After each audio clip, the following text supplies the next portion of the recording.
Hi, and welcome to Dr. Brainwaves. Today we're going to discuss the unlabeling of penicillin allergies.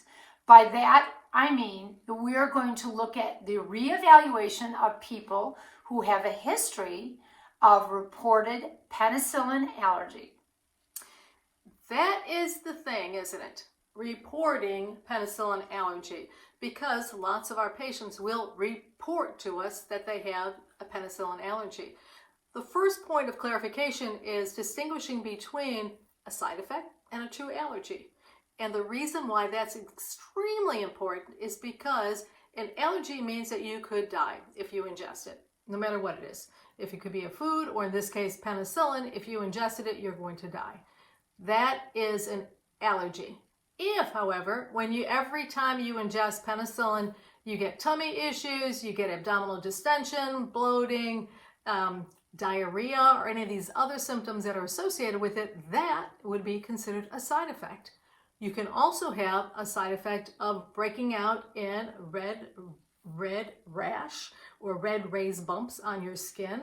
And sometimes an allergy and a side effect could be indistinguishable, but before you identify or label yourself as having a penicillin allergy, share that information with your medical provider so that two of you together can decide whether or not that is a true allergy. Mm-hmm.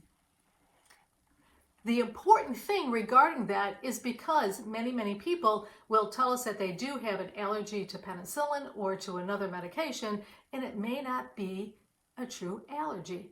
Again, there are several different symptoms that may be associated with penicillin, ingesting penicillin.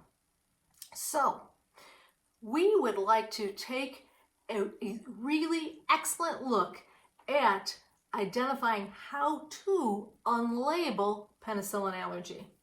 And I know that Dr. Azar and myself have gotten this frequently on the medication form that you complete, either for yourself or for your children. It will say, do you have any medical allergies? Check penicillin allergy. And then we will ask, tell me about that allergy. What happened with it? Well, my mama told me that she had a penicillin allergy. My grandmother had a penicillin allergy. Therefore, I have a penicillin allergy. So one thing we do know about penicillin allergies is that it is not inherited. And because several family members in your lineage may have had a penicillin allergy, it does not mean you will have it because it's not inherited. The other thing we find is that the parent will say, well, my mama told me that I had a penicillin allergy, but I don't remember any of the details because I was a baby. Well, that also may not have been a penicillin allergy at that time. What happens is when you are labeled as having a penicillin allergy and a provider needs to write for a prescription, we can't use that particular group of incredibly excellent medications. We know that most of those penicillin medicines are very inexpensive. They have been tried and true. They have, in many cases, the lowest side effect profile.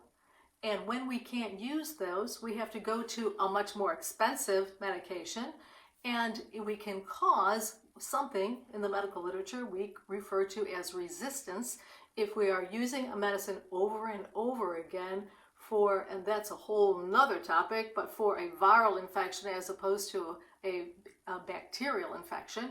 And then the other thing about that is that labeling carries with you from one medical record to the next over years. So it may be that you have had a penicillin allergy on your medical records for 50 years or more. And the truth is that when that is on your record, then a red flag is immediately put up, and it's telling us that you, for whatever reason, can't have penicillin.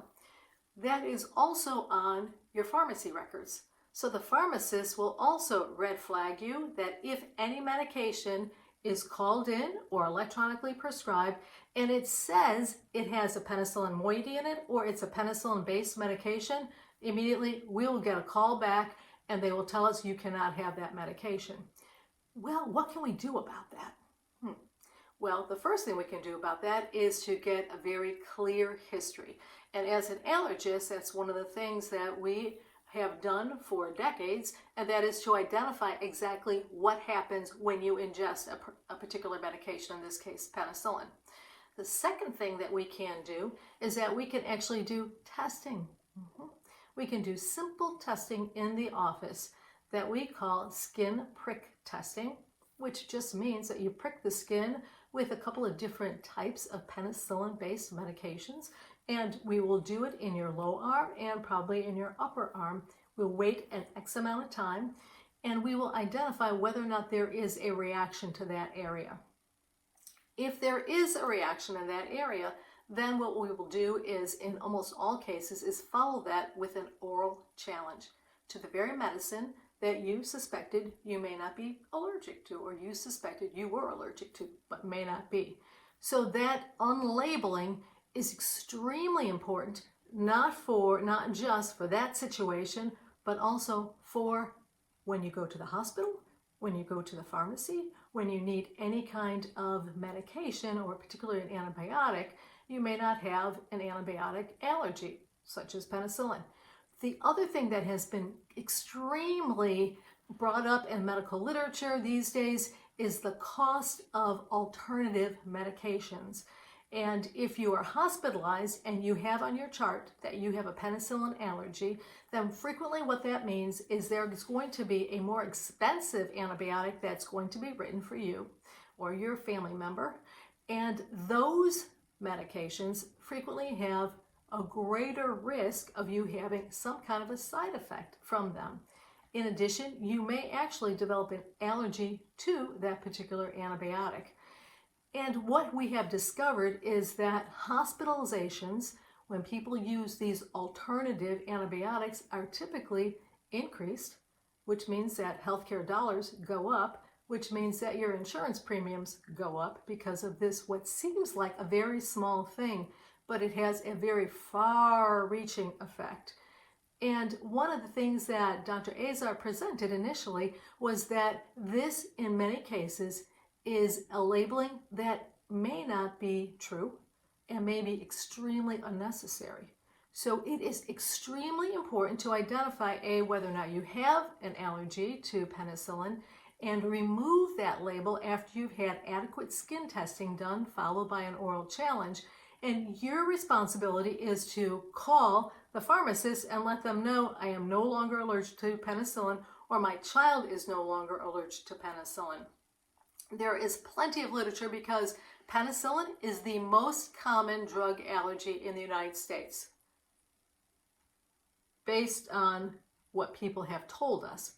The other thing that we need to know is that of the people, 10% of the population believes that they have a penicillin allergy.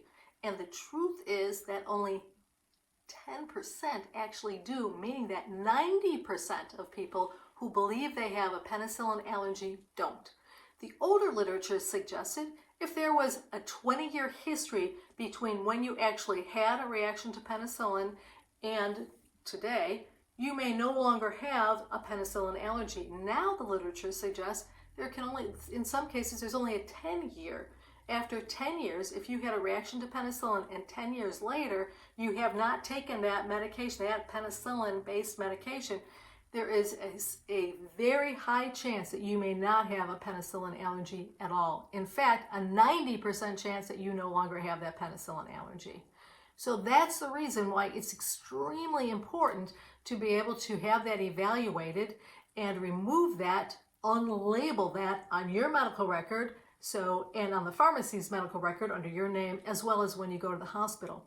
Now, there is another issue that has occurred because of people using penicillin.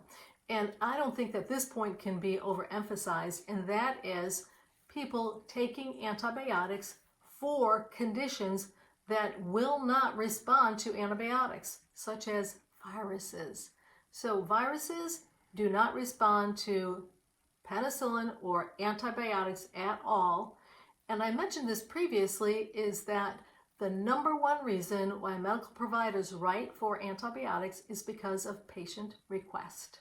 So I want you to be kind to your medical practitioner and let them know that is it a virus? They'll tell you whether it's a virus, but do not ask for an antibiotic when you have a viral infection. And don't get upset with your provider, because I've certainly seen that. People get upset with their provider because they're asking for a penicillin, they're asking for an antibiotic, whether it's penicillin or something else, for symptoms of a runny nose, whether it's green or yellow or whatever color it is that you've had for 2 or 3 days, because that most likely is not an infection due to a bacteria. It is an infection, but it probably is an infection due to a virus. And as we know, viruses do not respond to antibiotics. The other thing that we are fraught with now is this condition called resistance. And that is when a medicine has been used so frequently that the organisms mutate in such a way that the antibiotic does not get rid of that infection any longer. And unfortunately, it has been such an issue that people now are dying of enterococci or these other infections, which can be a problem. But we are all in this together, and we can all make the change and let the doc decide whether or not you need an antibiotic, but also let them know the reasons why you feel, if you've ever had a reaction to penicillin or another antibiotic, what your symptoms were. And therefore, they can make the decision whether or not it is a true allergy or is it a side effect from the medicine. So again, in summary, 90% of people who believe they have an allergy to penicillin don't. And the other point is that the safest way is to have that tested in an office, preferably an allergist office, and identify whether or not you still have a penicillin allergy or whether you don't. And then your responsibility would be to call the pharmacist and let them know that you are no longer penicillin allergic, or they do not need to keep that on your chart. And that is what the unlabeling is. They unlabel you as having a penicillin allergy. And there you have it.